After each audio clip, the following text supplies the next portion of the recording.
Hey guys, welcome to a live edition of the IDP Podcast. We are extremely lucky, and I'm personally extremely excited to have Tony Martinez of the Latino Tax Professional Association with us here today. They're letting us use their feed, their mainstream to do this live. This is new for me. I can't just go back and cut where I mess up, so let's hope it goes okay, guys. I want to welcome Tony Martinez. Tony, how you doing today, my friend? Good, man. It's Friday. I went to the gym this morning, so I'm pumped up. And I'm ready to, today's the S Corp and partnership deadline also. So. Yes, I hope all of you out there that are in this accounting industry got your extensions or the returns out, because today is the deadline, and they are hefty penalties for those of you guys that don't file it. So at least get that extension out by today. Yeah, I know a lot of people are doing extensions. Do you do some extensions? Yeah. So what I like to do is, my background a little bit, I've worked at CPA firms for the last 10 years, kind of mid-range and smaller. And a common theme I saw with them was that they like to file extensions the day of. So we spent the first half of the day of the due date preparing, and then the last half filing the extensions. Not a problem, but where the problem came up was, I think there was 2 years ago, our software went completely down. Wow. And we had to went down at about 4 p.m. or 4:30, right before the bank closed, and we had to scramble to print all the extension forms and get them out. So after that, I said, no. So I do all my extensions 3 days ahead of time. That way, in case something happens or they get rejected, I have it all taken care of. So today, I am free. yeah, that's good.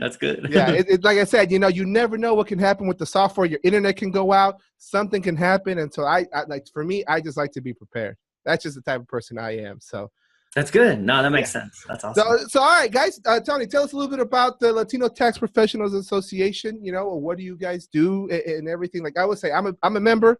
I love it, and whenever Tony said he'd come on, I was like, yes. And for those of you guys that saw my Instagram, we were having trouble on Tuesday, and I was so frustrated because my headphones wouldn't work, but we got it here now. So, Tony, let us know, man. Yeah, definitely. And I'm glad we're on now. I know the technical difficulties, but now we're live. We're live on Facebook right now. We're recording this for the podcast. Talking about podcasts, we actually just launched one ourselves. It's called Hey Tax Pro.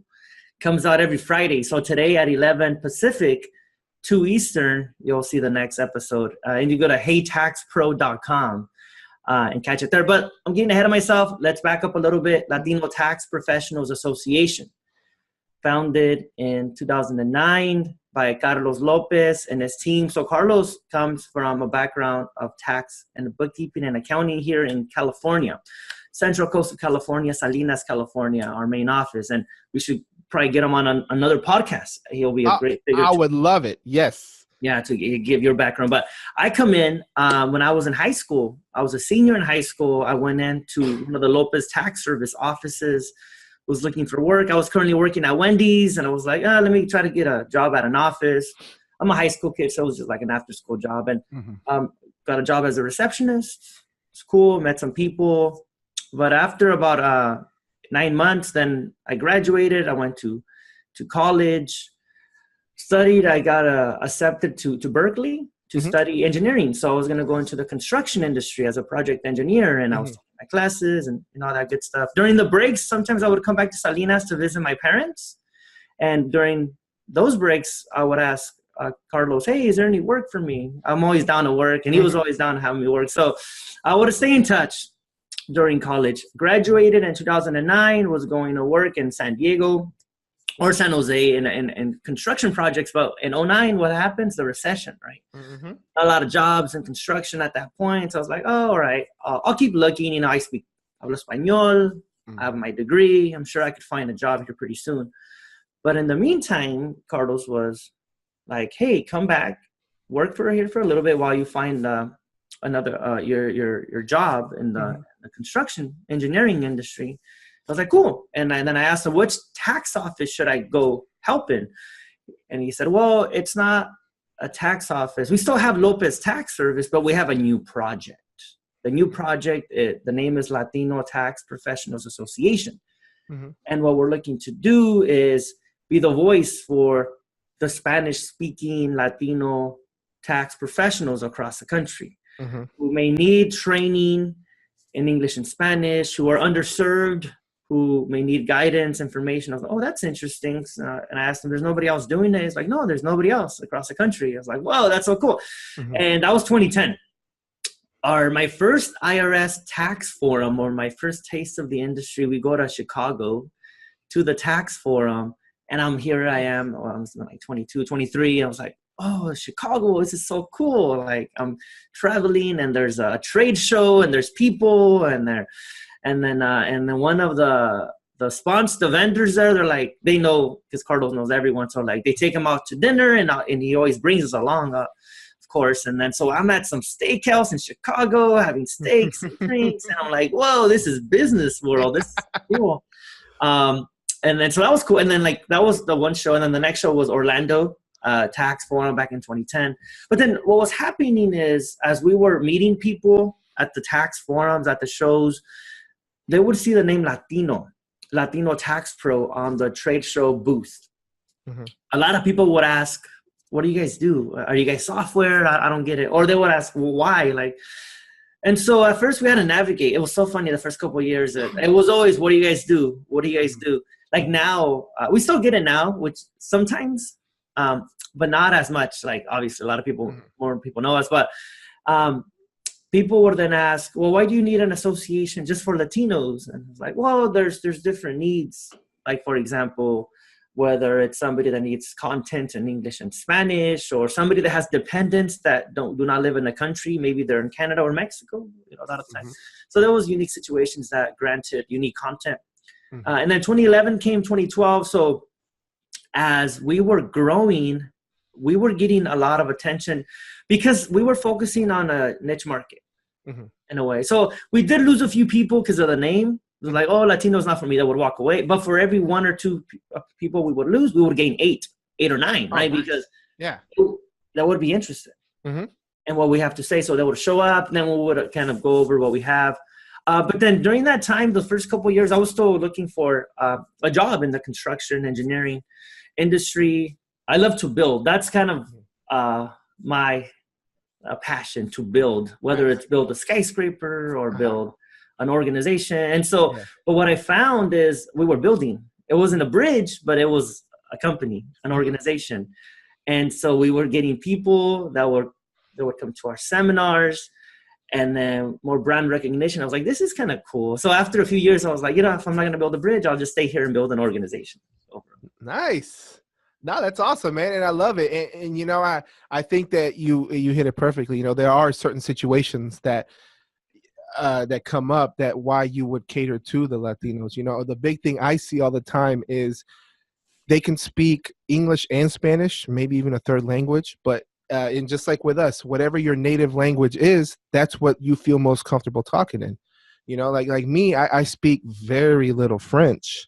I learned it in high school, but if somebody came up to me now, I can ask them, how do I go to the bathroom? I think that's pretty much it, but that's kind of the situation. It's like CPE or CE, continuing education in Spanish, and kind of content that they can consume in Spanish in their native languages. And I think that's kind of, I think that's great, that you guys are out there trying to help and everything. Now, I do want to say, from what I've seen with you guys, it's not just for Latinos. Now, I know, and I may be jumping a little bit ahead of this, but I know you guys have seminars all over the U.S.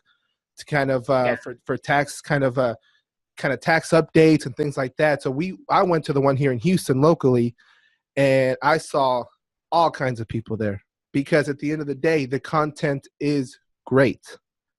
And so I guess let's talk a little bit more about those seminars and kind of what they are and what you guys provide and everything. Because like I said, when I went, I was just like, one, you guys had a great amount of people, which to me is great, because you're getting the word out there that, hey guys, we need to educate ourselves. We need to make sure to keep up with the tax laws. Just because you learned something 3 years ago doesn't mean it's going to be the same coming now. And I think that's great that people are getting out there and trying to get the education, and you guys give them a place to do it. Yeah, indeed. And it's interesting, our trajectory in a way, the people we've been serving. At first, the idea was, let's start an organization, an association with members, and the members are Hispanic, Latino. Similar to like in the real estate industry, you have National Association of Hispanic Real Estate Professionals and medical industry. And different industries, there's always like, or in like the Society of Hispanic Engineering Professionals, for example. So different industries, different, markets. But so that was the thing at first. So awesome. We were getting people that would follow us, go to our website, sign up to our newsletter, see us at the shows, etc.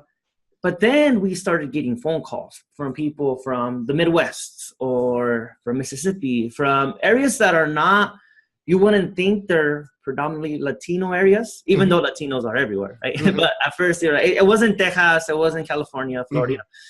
And there would be people who were not Latino, and they would make a point of saying that. They would call and say, I'm not Latino, but I saw you at the tax forum. I saw you online. I need help. I have Latino clients, and they have these situations, and they have dependents who are not in the U.S. They're in Mexico. How does that work? How could you have a dependent in Mexico, and how do they go on the tax return, or the parents are undocumented ITIN holders, but the children are U.S. citizens, and they all work and they live in the U.S. and they bring me a W-2 that has a social security number, but then they have an ITIN, so it doesn't belong. So it would be a lot of demand of non-Latinos with Latino clients. Okay. So we quickly made a pivot. We're like, whoa, our new mission is to work with and serve everyone who has Latino clients, even if you're not Latino yourself. Okay. And so that quickly helped the image to make it more multicultural. So we started getting more different types of followers. And a little history of the seminars. We started our first live event was in 2014 in Miami. Teresa Leon, one of our longtime members, she kept pressing like, let's do a seminar. It's going to be great. Let's do a seminar. And earlier that year at the Orlando Tax Forum, we met with her. I think it was August. So we scheduled a seminar a few months later, or September, October, I forgot which month. But we're doing marketing. We sent emails to the members in the area. She was going door to door, and lo and behold, we have like 250 attendees out of nowhere. Wow. And I'm like, whoa, this is there's a need here. And it was funny because it was partly our efforts and partly her efforts. And we invited a few vendors to come along. First time ever. I remember one in particular, Refundo was there. And they're like, wow, like, what is this? So everybody's there. They're ready to learn. And it was so funny because Carlos was the only presenter. And it was like, we were just learning back then. We had like a massive influx of people trying to check in the morning, and we're trying to find their names. And we've never done events before, right? I mean, so we're trying to figure it out. And then the people are sitting down there, you're taking my seat. And it was a little unorganized. It was the first one. And to make things even worse or funnier, Teresa Leon at the Miami ground level was advertising the seminar in Spanish, and we were advertising the seminar in English. Oh. and so we didn't it was a disconnect there. Yeah. And maybe like a few days before we realized it, and we're like, it should be fine. Most people are bilingual, but it's not, because there was people that arrived that most people are bilingual, of course, but there's a few people that are only English, and there's a few people that are only Spanish. And then, so Carlos goes up there, he starts presenting in English. He's the only one. It's so funny. He's like sitting on the chair. It's like, I think there's pictures. The only one, about 250 people just sitting, waiting to hear from him. He does it in English. He's like, hey, ¿qué pasó? Que no iba a ser en español. I thought it was going to be in Spanish. And we're like, oh, no. And they're like, me mintieron, people get all crazy already. Like, you guys lie, and they were like, oh. And then, so we're like, oh, okay, let's switch to Spanish. So, we did Spanish. He started speaking Spanish, and then people were like, no, I don't understand Spanish. So I'm like, oh man, how do we navigate this? We figured it out. And then we started doing bilingual, which is even worse, because the English people don't understand, and the Spanish, it was just like all bad. We got through it. I think we ended up doing it in Spanish, but then I think it was like the morning was Spanish, the afternoon was English in a way. Okay. But it was so like amazing to see the demand for people who were thirsty and hungry for live training regarding tax training. Some we back then we weren't doing too much bookkeeping training, and we'll get into that a little bit later here. But it was mostly tax, and they were just hungry for that knowledge, and that's still the case today. But that's the story of the first ever seminar. No, I love it. I mean, you guys just kind of winged it and made it happen. You know, and that's kind of how it's been. I mean, that's how you do most things. That's how I do a lot of things too. Is okay. I'm just, you know, with the podcast, I'll tell you this. My first episode, Tony, it was rough. Yeah, it was rough, man. I couldn't get anything to work. I finally got it, and I was interviewing Michael Folan over at Tax Token, which is a tax company. It's a company that provides software to help you with your cryptocurrency taxes. So if you invest in cryptocurrency, they plug into these exchanges that you invest in. They pull that information out and provide you with the gain loss schedule for you to input into your tax return. And so I was interviewing them and everything, and it just middle of the interview, my mind just went blank, and I was just like, "Okay, man, is there anything else you want to talk about?" And luckily, he picked it up just fine and was like, "Yeah, let's talk about this." And I'm like, "Oh, okay, thank goodness." But yeah, no, I mean that's awesome. You guys made it happen, and now, I mean, I feel like when I went to go see you guys a couple months ago, it was a well-oiled machine. You know, I feel like you guys were just kind of like, okay, boom, boom, boom. What are you, English or Spanish? Okay, you're over here. You're over here. Who are you? Okay, come in. Here's your goodie bag, and let's go. And I just, I mean, it was like moving them through. And I thought that was, I was amazed. I was just kind of sitting back there. I was sitting at the table, at the Xero table with Jackie, and I'm just kind of like, man, these guys are professionals at this. Yeah, and a lot of it is thanks to our chief operating officer, David Lopez. He does a lot of the operations, and he makes sure everything is on point. And then it just, you're right. It runs smooth. So that's what it's all about. And you know, that's something we're always learning. One of the biggest lessons learned from last year, our national convention that we had in Las Vegas was to not give too many sessions. We were trying to do like 4 different sessions. There was confusion of what session was where. There was also, we needed more space on some of the classes. And so we learned what happened and how to improve attendee experience. This year we have double the amount of space. We have food now, like in the exhibit, because that was another thing we needed to improve. So before you get into it, let's talk about that. What is the national seminar? And kind of, I want to dive into it deeper, because that's something that I see you guys, it looks like a lot of fun. Knowledgeable, very knowledgeable, but like a lot of fun. Exactly. No, a lot of work, a lot of fun, a lot of a lot of everything. No, it's so fun. Okay, now that I think about it, the first Miami seminar was 2013, because the first national convention was 2014. Okay. And what happened there was, you know, we saw the need for live training, so we said, hey, let's do one. Let's call it like the national, because every association has like a national convention. We've been thinking about it for a couple of years. We said, let's pull the trigger. 2014, a lot. And what helped too was that was the year the IRS would go to, they have their tax forums, their conferences. They still go to different cities and have events and have great conferences. People go, you learn. In 2014, they were not going to Vegas anymore. There was some issues that they had there, so they weren't going to Vegas. So we're like, hey, perfect timing. And I was reading, I like to listen to podcasts and videos, YouTube videos regarding like different leadership and business topics. And I listened to one last week, and basically it said, what was the reason? Oh, you know what it was? They were talking about what's the reason why certain tech companies make it and certain ones don't. And one of the main ones that were going over, it was Jack Dorsey from Square. He was basically saying that what helped him and helped like a lot of like Uber and such was during the recession, a lot of people needed jobs. So like with Square, you could take payments, and a lot of people were doing their own, side gigs. And then, so that helped his company. And then a lot of people were looking for like side money. So they were driving for Uber. The point is, his point was timing is everything. Timing is a big factor in why certain organizations find those opportunities, in addition to other factors. But 2014, timing was there. We already had we we got over our learning curve in 2013 to an extent of running a live seminar. Mm-hmm. The IRS wasn't in Vegas, so perfect. Let's go to Vegas. So we go to the Westgate, the old Vegas Hilton. 540 attendees. Was great. Mm-hmm. 2 rooms, English and Espanol. Mm-hmm. Back then, it was only like Wednesday and Thursday were the main days. Tuesday evening was a little bit.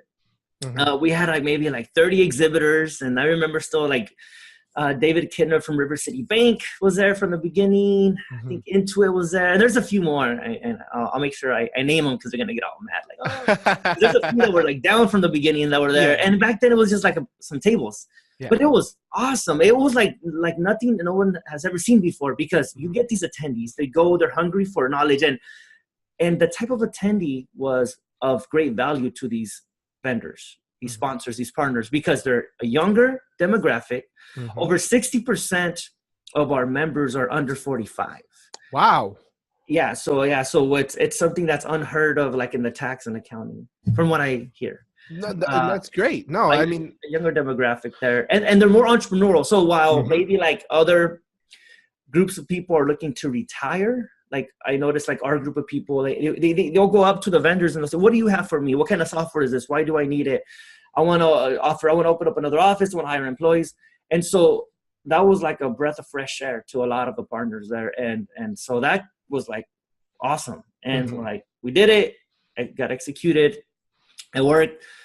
Year 2, 2016, 2015, year 2, 2015, we go back to the Westgate. We double the amount of people, 950 or 1,000 people, basically. Boom, wow, demand spiked. Twice as many people, same setup. Then we decided, let's add like a whole day of Tuesday back there. So then it became a 3-day. 2016, we go to the Rio. In Las Vegas with 1,500 attendees. We had another 500. 2017, we go the Rio again, and now it hits like 2,100 attendees. Wow. So every year, 500 new attendees. So that the Rio lesson learned there, they had really bad issues with checking in attendees to the actual hotels. Like the convention center was great. Like the team was great. There was enough space. Everything was good. But when attendees were looking to check in, I think they had to wait in line for a long time. And we got pissed because, like, isn't this what you do? Like, you're a convention center. You're a hotel. You should be checking people in flawlessly. Yep. Maybe a small delay, but not like people were waiting 2-3 hours to check in, 4 hours. They would show up like at 11 p.m., tired, ready for the next day, and they go to sleep like at 2 a.m. Oh no, and that makes you guys look bad because they're coming to your event, and while you have nothing, you can't control that. That at the end of the day, it's kind of they're coming to your event, so it kind of makes you guys look bad as well. Yeah, indeed, yeah, and it's our fault for choosing that hotel in a way. So we made a change right away. So boom, we're leaving. Like, went to the MGM, got some good terms there. That was last year. Great. First time, like, I think last year was like, we've arrived. Like, we're on the strip. Yeah. We're at the MGM. We got a bunch of new people that I've never, like, been there before. So we hit about 2,600 attendees last year. And it was awesome. It was on the 3rd floor of the MGM Convention Center. So the convention, I know I kind of ranted about the history, but what it is. I love it. I mean, I want people to know kind of where you guys came from, where you guys are now, because like I said, you guys provide tremendous value to this community. And I want them to know kind of, that's kind of the whole point of this. You guys are out there, you see an opportunity and you went for it. And you're not just trying to educate. Yeah. Yeah. And I love it. And that's kind of, you guys are, in essence, trying to disrupt this industry as well. Kind of a little bit what I'm trying to do is, you're trying to make sure that these stop doing things the old way, and a lot of that comes with education and providing them empowering them to be able to do that through, these resources that you guys provide. Yeah, indeed. And that's why what we design everything for the optimal attendee experience. So the event from the beginning, and as we make iterations and improvements, it's designed for an attendee to have a flawless, amazing experience where they go and they learn. That's the number one thing, is that they're learning something. They want to learn. They learn something that they could apply to their business and their tax and accounting practice. So 3 days, 3 jam-packed days of classes. We bring speakers from the IRS, subject matter experts from across the country, from attorneys like Victor Jaramillo from DC, who has a bunch of international clients and has so much knowledge on foreign assets and such. Luis Parra from New York. People love him. He's our rock star in the Spanish room.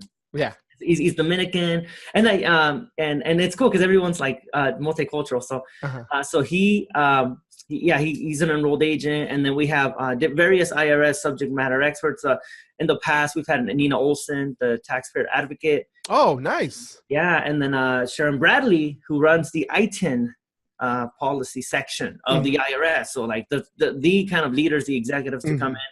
And something we do unique is we have a class in English in one room, and then another class in Spanish in the other. Like concurrently, if it's the same speaker, they'll trade off. They'll do a session, then they'll go to the next room. But there's training going on all day. There's people that are learning, getting tips and knowledge for them to take to their office. We try to avoid speakers who have a lot of fluff, because I hate it. I mean, we see it from the perspective as we're attendees ourselves when we go to events, right? I hate when I go there and it's a bunch of fluff. It's like, so what? Like, what am I going to do now? Like, how am I going to apply it to my business? Yeah.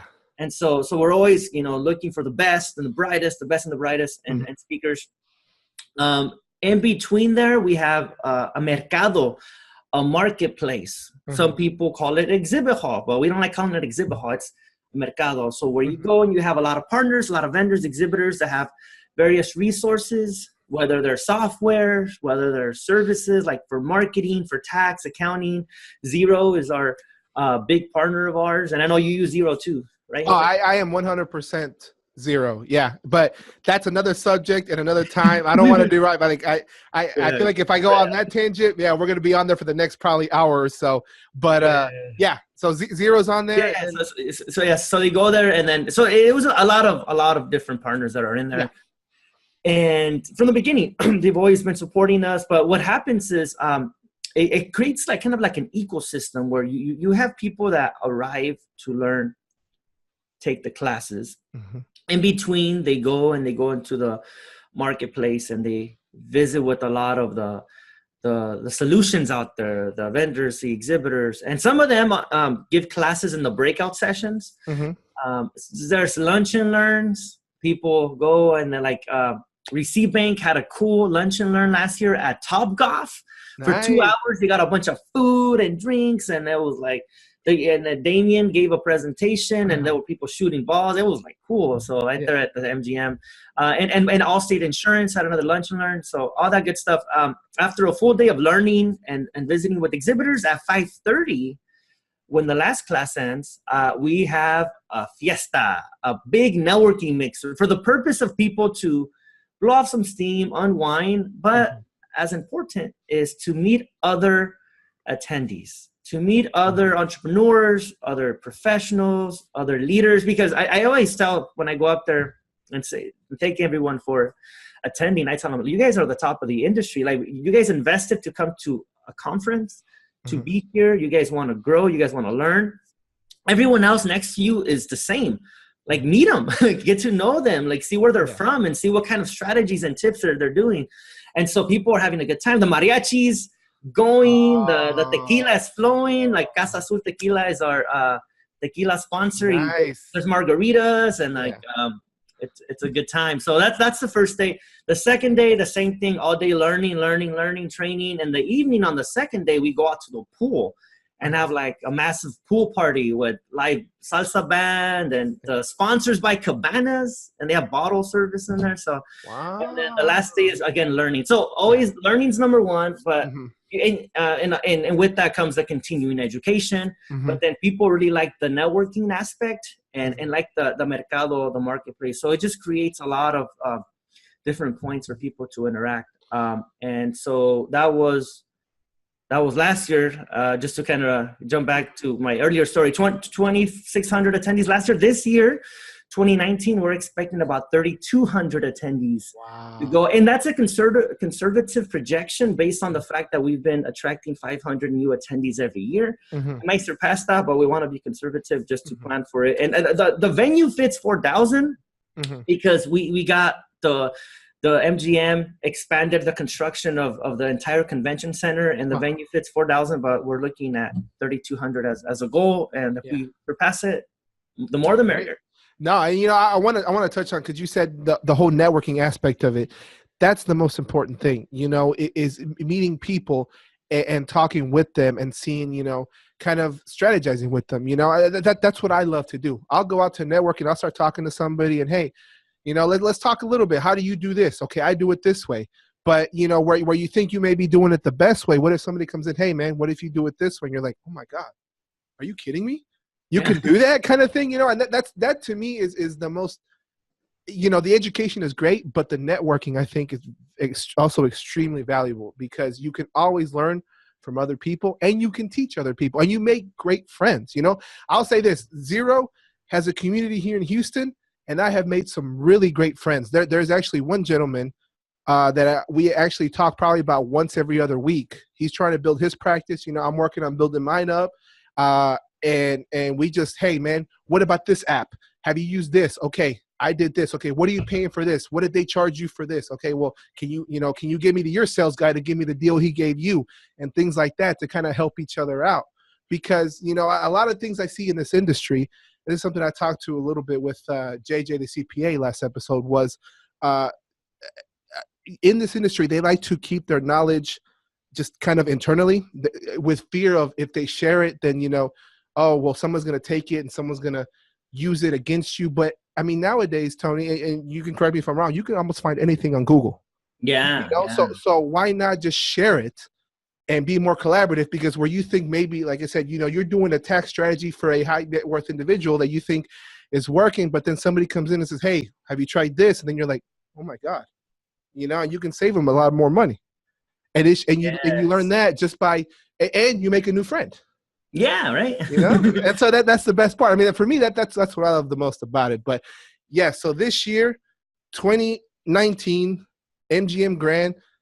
I mean, you guys are you made it. You're at the MGM Grand. I mean, that's where McGregor fights. That's where Canelo fights. I mean, that's where the big boxing matches are. I mean, I'm a huge boxing fan. I go for Canelo all the time. Yeah, that's cool. Tengo que soportar las raíces, but no, I think that's great. And I love what you guys are doing. And I did see Mr. Lopez you guys put out a webinar kind of like, hey, we know we messed up. Here's how we're fixing it. And I love the fact that you guys are very transparent about it and showing, hey, we recognize the problems and this is what we're doing to try to rectify it.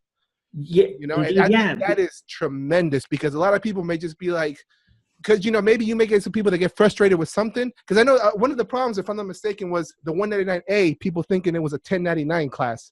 Yeah, it was just a misconception regarding the topic. Yeah. And so it's like, I know you guys now, we're talking about that, and which I think it's great, because not a lot of people do. They're like, oh, well, we're not going to worry about it. No, it's like you're listening to your people, which is your members, which is amazing.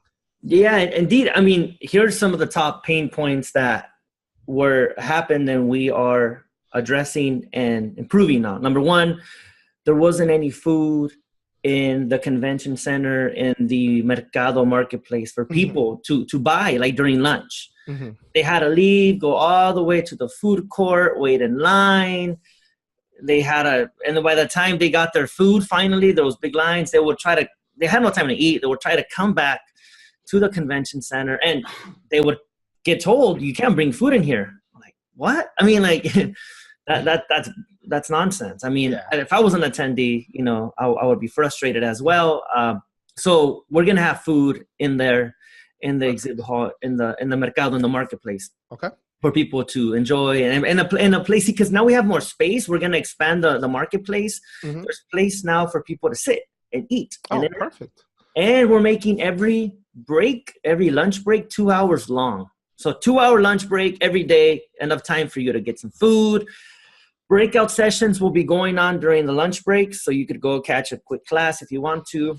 and you have that. The second pain point was the misunderstanding that some of the breakout sessions were more sponsor driven, where the exhibitors, the vendors were teaching classes. So it wasn't like the main room. It went like with the 199A topic, whatever. So what we're doing this year is keeping the schedule very simple. There's one room in English. There's one room in Spanish. And those are the main general sessions, the tax rooms. A lot of great content, 1031 exchange in there.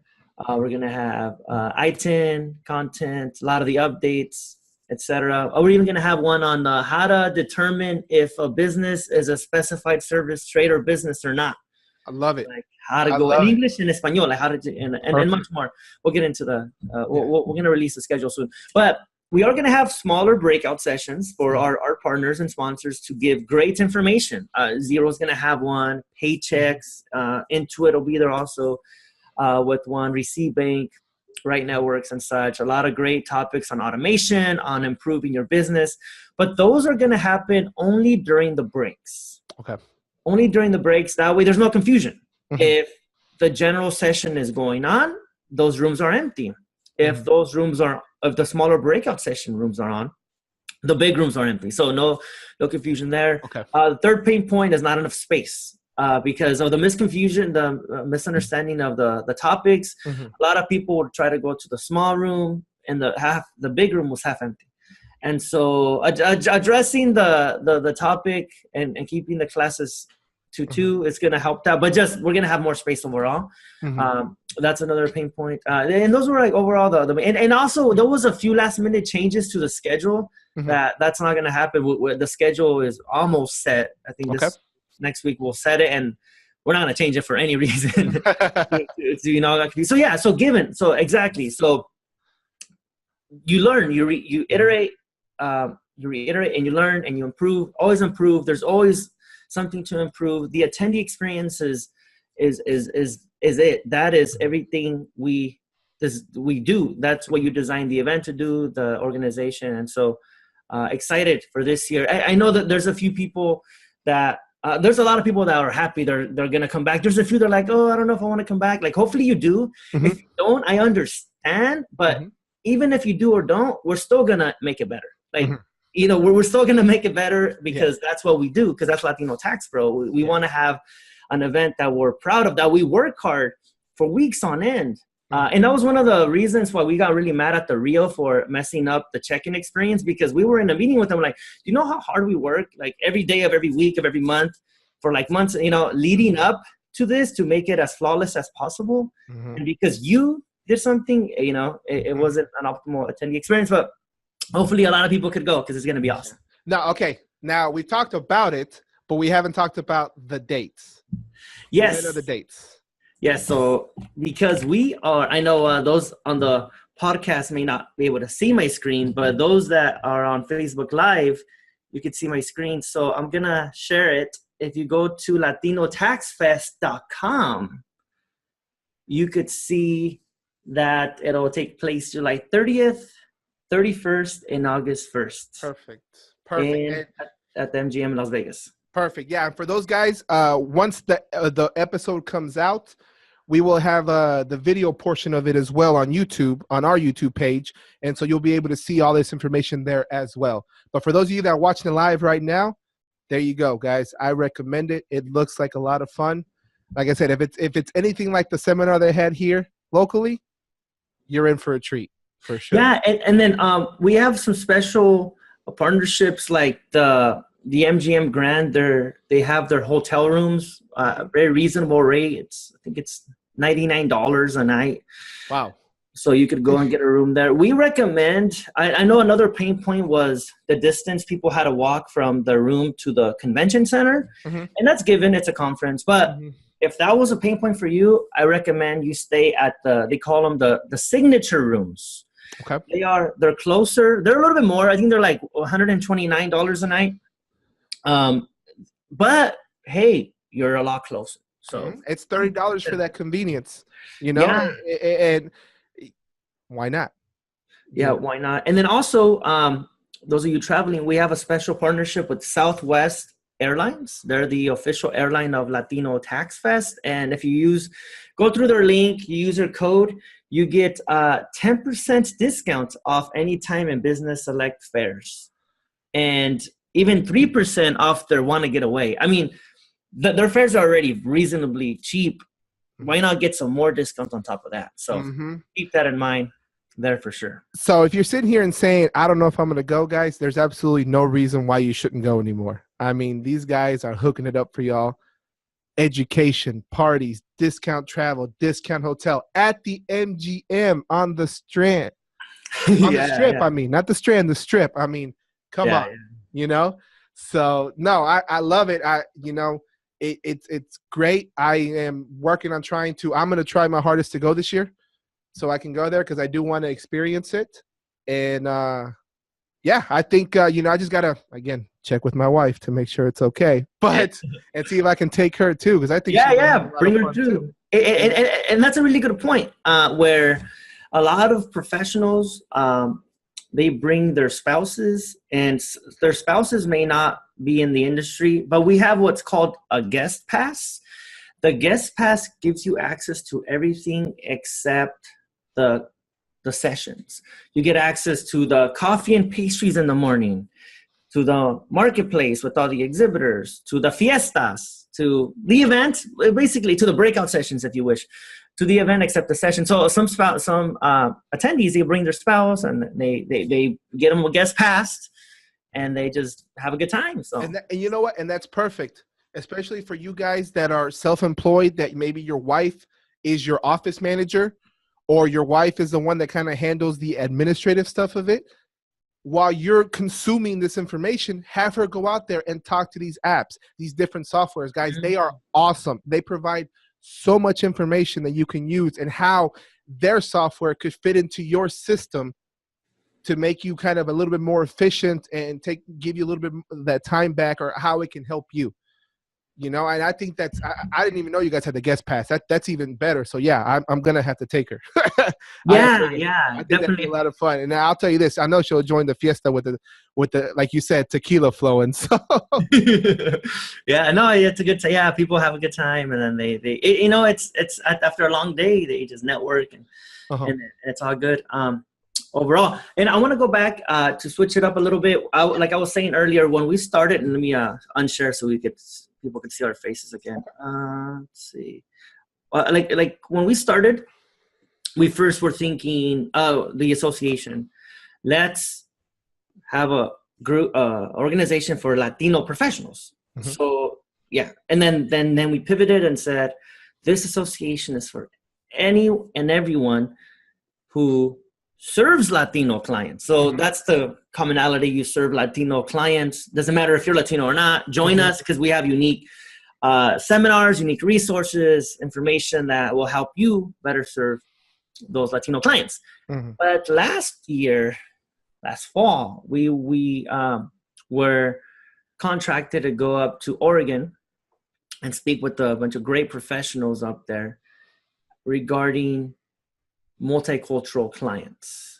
And that was a theme, but a lot of the topics were like resident versus non-resident, tax credits for mixed status families, Latino small or multicultural business owner challenges. And so, or visa holders, exempt, non-exempt visa holders. And so we were like halfway through it was a tour. It was kind of cool.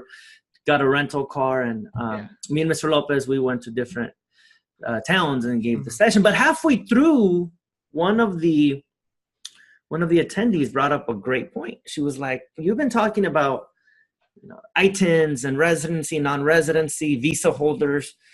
It's like it's not like you don't talk about like multiculturalism. I know you say it's called multicultural, it's Latino, but because she said I have clients that are in Ukraine. Or from Ukraine that have the same issues, the same situations. I have clients from India, from Kenya. And then, so it hit us. I think we were having a glass of wine at the hotel. We're getting ready for the next day of teaching again. And we're like, huge epiphany. It's not about serving. It is about serving Latinos, but it's not as much about serving Latinos as it is about serving immigrants, serving the immigrant taxpayer of America. That's the niche. That's the market. There's 50 million immigrants. It doesn't matter the nationality, their culture. It doesn't matter. They have the same type of tax situations. And case in point, me, myself, I was born in California as a citizen, even though I'm Latino, but as a citizen, I file the same way any other non-Latino files that is a citizen, right? I have a social security number. I plug in on the 1040, boom. But so it's not so much about Latino, but if you're an immigrant, regardless of your nationality, you may have an issue with dependents that are in a foreign country with visas. That's another one we're trying to dial in. Non-exempt visa holders, like an H-2A visa. The agricultural workers that come, a lot of them come here to the Salinas Valley, where we're from, a huge agricultural industry. They're here for a limited amount of time. So are they residents? Maybe, maybe not, because they don't meet the substantial presence test. They're not given green cards. They're given visas to come. They're giving, and even authorization to work, and even social security numbers. But they may still not be considered residents for tax purposes because they don't meet the substantial presence test. Now compare that to a DACA recipient that is here, authorization to work, but still not lawfully present. Therefore, the provisions of the Affordable Care Act do not apply to that DACA recipient. And then you have like the TPS, temporary protected status, like people from El Salvador, Haiti, a lot of the countries listed under there. They're given authorization to work, but they are lawfully present just based on how the law is written. So what does everybody have in common? Immigrants. They're all immigrants and they need help. And so now that's our latest kind of pivot is we work with any professional who has immigrant clients.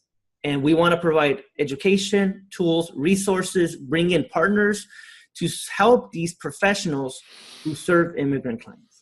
Oh, I love it. I love it. I mean, and that's what I was thinking as you kind of going through and everything was my thought exactly was there are other people, you could have people from China. I've got a couple clients that are Chinese, and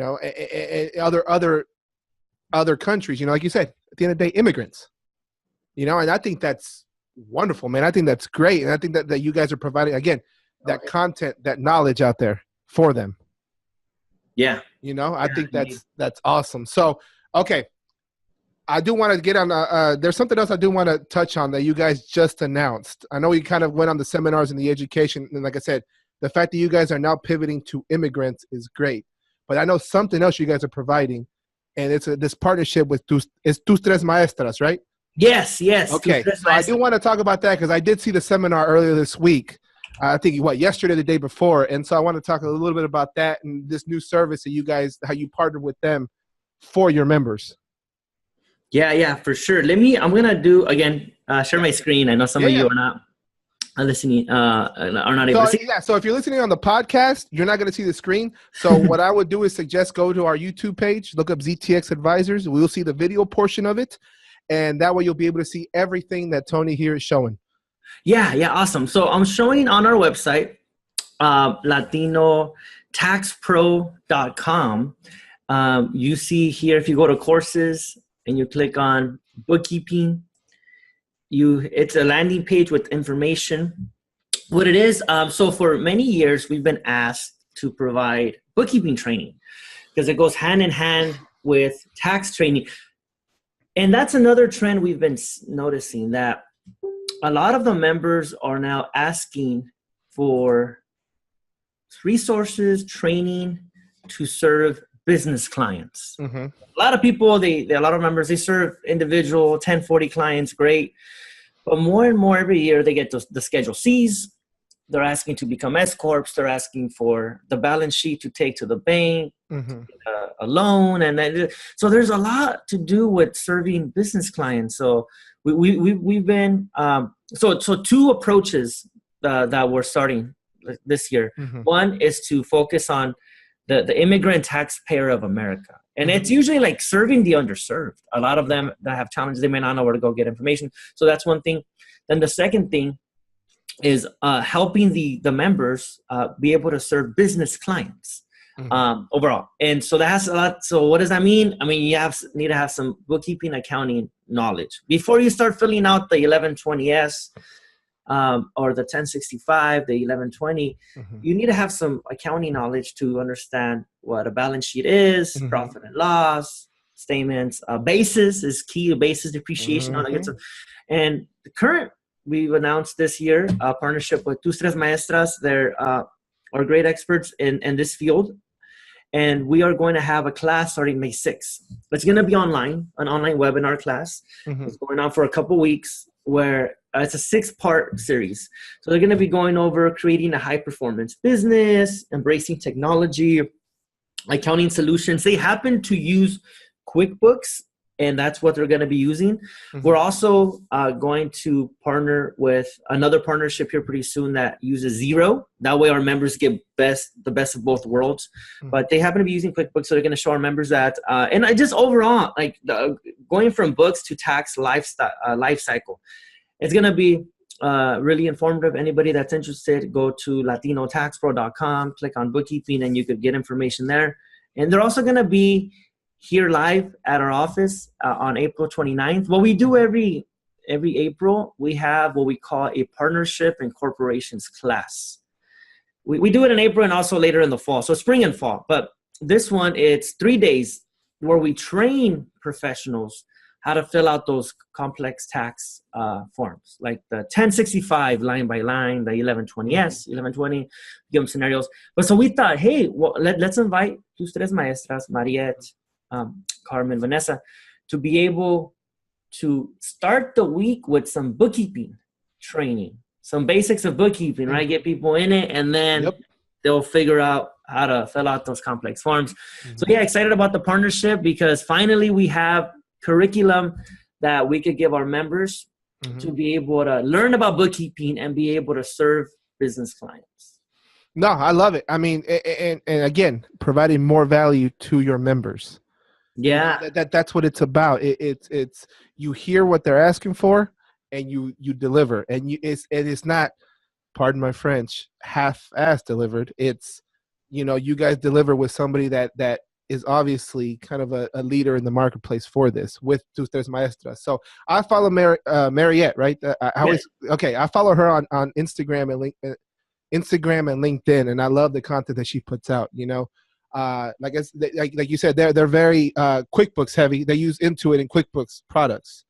And so that's for those of you that are gonna tune in and stuff. Just know they do use QuickBooks, which we know is the industry standard now. But me being me, I personally like Xero. Just personally, that's just me personally. But what I think they're doing is great. I love the partnership, and I would really highly recommend it because from what I'm seeing from them is going to be bookkeeping classes, but also how to future-proof your firm, or how to kind of what I see a lot of them is kind of how to use some of these applications that are out there that you see at the mercado.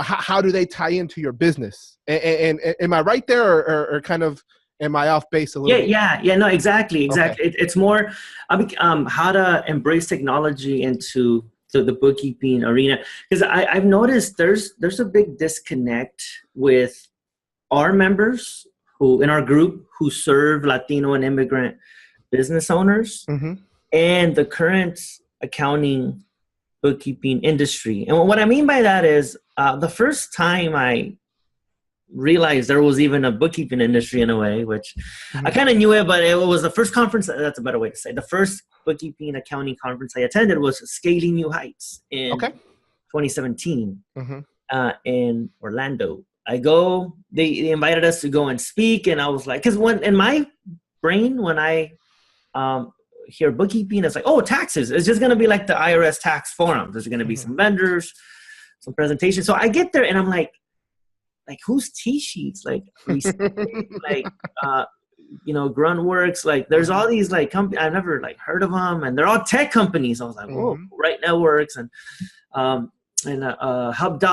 and I'm like, all right, cool, okay. And then so I'm there and I'm talking to people, and then I'm just realizing, wait, like I don't know about these apps. I wonder, do our members know about these apps? Like, do they even like, but then before I even came to that conclusion, the first conclusion I came to was, there's this totally different. This is not, because there was people there that don't even do tax. I was like, how can you not do tax? You're doing bookkeeping. Like, I don't get it. Yeah. And so quickly realized bookkeeping and tax, they could go hand in hand, but there's, in a way, two separate industries with different solutions and different partners. And I quickly then just was able to kind of understand that there's a huge potential. Like, if we could get our members to start, some of them, some stats about half, up to 60% of our, 55 to 60% of our members do tax and bookkeeping. They also do bookkeeping. So first, if we could get more members to do bookkeeping, that they're asking for it in general, whether it's pen and paper or whether it's with software, they just want to do bookkeeping. Great. So there's that demand. But the ones who already do it, they need to know about these solutions. They need to know about these integrations, about like a tech stack. I didn't know what that was. A lot of people still may not know what that is. Like, and so how could we get our members to embrace bookkeeping, to embrace technology, to even, I guess, first step is to become aware of it, of these apps, what they do. And then once they do, be able to integrate that in their practice. Why? For the simple reason of serving small business clients. And I feel if that's the key when you have any businesses, always remember that the end user is all that matters. Like, they're going to continue with or without you. They're going to be searching for those tools with or without you. They're going to try to grow their business with or without you. And so all we could do as an organization, us or the member to their clients, is provide them with those tools and be the hero along the way. No, I agree with you 100%. I mean, and I do want to say one thing I do see, though, and something, if people are listening to this and you know, you guys right now on the Facebook Live that are watching, you start researching, okay, what apps are there out there? Slow down.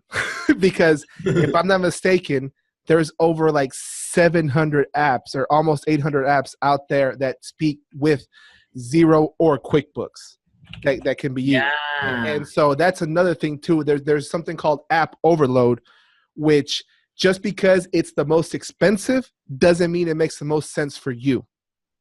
You know, so that's something you got to try to figure out, because I know that's, see, here we go. The app marketplace in Xero, this, like I said, over 700 plus, you know, that's a lot of different apps. I mean, if you're trying to find something to track inventory, I think there's like 5 or 10, something like that, you know? And so that's something you guys need to try to kind of, as you're researching, you know, just take a step back, you know. Now I know something that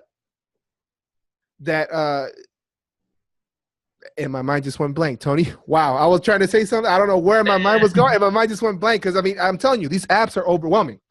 You know? Yeah, indeed. And I think, first of all, I think it'll be a great like webinar or presentation. I know we want to have you on our week-long content, and so that could be part of it. Is like even before we talk about what apps are best for inventory, like people want to know. I didn't, you know, they'll say, I didn't know there was apps for inventory, like to begin with. Yeah. Like, I didn't know you could automate that. Like, because one of the biggest things, I mean, I think we could start with even like with time tracking. I mean, a lot of like right now at our Lopez tax office, as we're trying to embrace automation and technology, one of the biggest challenges is to try to get our small business clients to come on board. A lot of them, like say it's Carnitas restaurant, great Carnitas Michoacan out of Gilroy, California, delicious, right?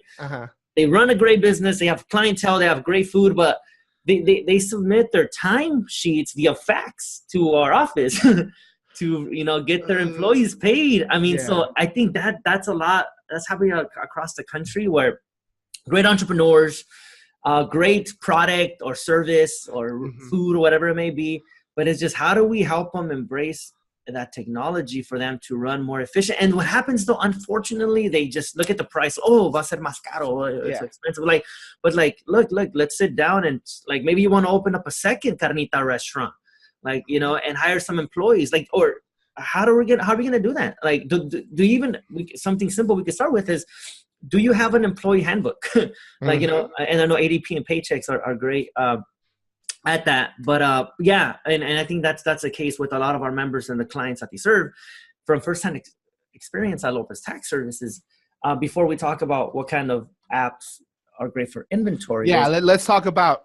Did you know there's one? Yeah, no, I think that's great. And to touch a little bit on that, because that is a problem, is they see the price, and something that we need to kind of take a look at, us as advisors, moving away from just the compliance work, which is another kind of topic that we can get into. But it's all about the time savings.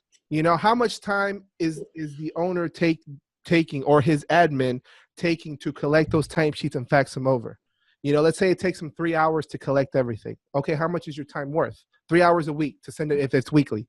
Okay, if your time is worth $50 an hour, that's $150 a week that you're essentially spending. Where you can get another application where it's $30-$40 a month, but it gives you back those 3 hours for you to go sell more, start planning the new restaurant, or go spend time with your family. Yeah, that's what you want, which is the most important, to me, is the most important thing. It's all about family, Yeah. And so for me, that's what I tell my clients, and I'm just like, hey guys, this is why we're doing this, because a lot of them, I'm burned out. I'm working 14 hours. I don't see my kids. Yeah. Okay. Especially restaurants, Mm-hmm. So here we go. As you see here, on the right now on the webpage, Tony has it up. I think this is the inventory ones that are out there. Correct? Yeah. And look at this. Right off the bat, there's, I think, 12 or 15 just coming up right here. And that's what I'm saying, guys. It's not about trying to find the most expensive or the fanciest or the nicest ones. It's about making sure which one is the one that works with your system. Now, if you guys are kind of a little bit curious about that, if you go back to the episode, I think it's episode 6 with Katie Thomas, she's actually an automation specialist. And we dive a little bit deeper into a little bit about this, how to pick the right ones, and to make sure, like I said, it works for your system, because maybe the $3 a month one that just does a certain feature you need is all you need, instead of paying $60 a month for something that do everything, but you don't need all that. So it's just a matter of trying to make sure it's the right fit. So exactly, yeah, and so overall, I'm excited to be working with you, Jose, and then be able to work with different Tus Tres Maestras. Yeah. And I know we want to bring Jackie from Xero and start doing maybe some local meetings, and just with the purpose of bringing people on board and understanding what a tech stack is, how you could help bookkeeping clients, or business clients, and overall. And correct me if I'm wrong, but I guess when you're a professional, you have to decide which ones are ready to embrace technology. Yes. Because some of them, they're just starting. I mean, ideally you want to do it from the beginning, but some of them may not be ready. What do you say? Or yeah, no, 100%. And some of them, just like you said, may not be ready at all. And some of them may just not want to do it. Okay. Because they're very old school or whatever, and sometimes the cash flow isn't there, and it's understandable. So you kind of work with them to try to do it, but it's all about, you got to take a look at the business you're performing, and if there's a service if you got to look at the pain points, is essentially what it is, and kind of like you talked about the pain points for your conference, you got to find what the pain points are that they have, and how can you provide a solution for that? Because by doing that moves you from just doing your bookkeeping and giving them the numbers, here's the numbers, figure it out, to, hey guys, I'm actually trying to help you grow your business. How can we solve this problem for you? Kind of thing. And I know that's something that Tus Tres Maestras really talk about a lot, which I think is great, is very beneficial, is moving from the compliance, from just filing stuff and doing the numbers, to actually helping our clients grow. Yeah, indeed. No, but yeah, so I was excited for that, and just for the fest, the tax fest, and for the year, it's gonna be a good one. Yeah. So, all right, we're coming up on it, Tony. I just want to say thank you for coming on, guys. Those of you on the Facebook Live, thank you for watching. I appreciate it. Hopefully, you guys tune in from now on. We are on all major platforms, the Innovative Disruptors Podcast. I don't know if you can see my screen back here, but follow us on all social media. We got the Latino Tax Pros, ZTX Advisors is me. And again, thank you so much, Tony. Thank you for the information. It was awesome. And thank you for coming on. I appreciate it. Yeah, definitely. One last thing I forgot. Yeah, for sure. Want to invite everyone to our podcast as well. It's Hey Tax Pro. That's the official podcast of Latino Tax Pro. So just go to heytaxpro.com and you can see all the episodes there. We're going to invite you, Jose, on it as well. And if you go to our website, latinotaxpro.com, if you click on Hey Tax Pro up here, you see content. So we want to position Hey Tax Pro as the official media arm of Latino Tax Professionals Association. Okay. And what I mean by that is content, blog articles, videos, podcasts, sessions, and everything. So make sure you check it out. We have, for example, here's an article, How to Prepare Taxes for DACA Recipients. We're going in there, we're diving in. So great to be here, Jose. Yeah, hopefully we could continue doing more of these because that was fun. I love it, man. And like I tell everybody that is as great as you are, man, you have an open invitation anytime you want to come on, Tony. Just let me know and we'll slide you right in. So yeah, and for sure. And when I'm in Houston, I'll hit you up to get some. Oh, for sure, yeah. Oh yeah, man. I'll show you some really good spots here we can eat. So, all right, guys. Thank you for watching. Y'all have a wonderful day, and we'll see y'all next time. All right.